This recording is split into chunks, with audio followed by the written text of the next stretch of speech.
Inabangan, pinilahan at pinalakpakan ng mga honorian ng Don Honorio Ventura State University ang isang dekalidad na pagtatanghal sa entablado ng Sinadasal ngayong Mayo 23, taong 2025 dito sa Dr. Ernesto Tinigdao Sports Center. Ang Sinadasal ay isang orihinal na stage play na akda sa panulat at direksyon ng batikang stage play director na si Direk Chaps Manansala na siyang founder ng Hiraya Theater Productions. Ito din ang kauna-unahang pagkakataon na nagtanghal ang nasabing produksyon sa universidad.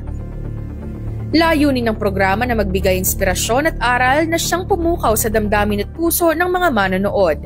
Sa isang mensaheng hatid ni Director Manansala ay kanyang ibinahagi ang kanyang saloobin. Alam mo, nagulat pa rin ako bilang Kapampangan na I'm a writer. Ang pakiramdam ng pagsusulat ko ay para sa pakiramdam ng mga Kapampangan. So sabi ko, hindi na ako dapat magulat sa reaction nila. But I don't know, like majority of the audience cried with us. Tumulo ang mga luha, tumangi sila, nakiluha sila sa amin. And sabi ko, as an artist, pag nakita mo ang mga audience mo na nakikiiyak sila habang umiiyak ang artista mo, bilang direktor, parang feeling mo yun na yata yung fulfillment na meron ka na hindi mabibili ng pera. Nagbahagi din ng tuwa ang dating child actor na si Tolitz na gumanap sa karakter ni Aaron at ito ang kanyang pahayag.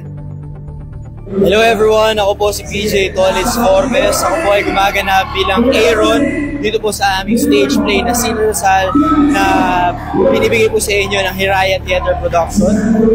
This is the first time po na makapag-perform ako dito sa Lapshu.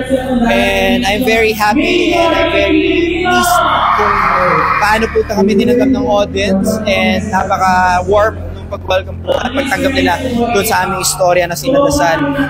Ang itinanghal na Sinadasal ay umani ng papuri mula sa kanyang morning show, matinee at afternoon show. Inaasahan na hindi lamang ito ang una at huling stage play na maaaring mapanood ng ating mga honorian at stage play avid goers.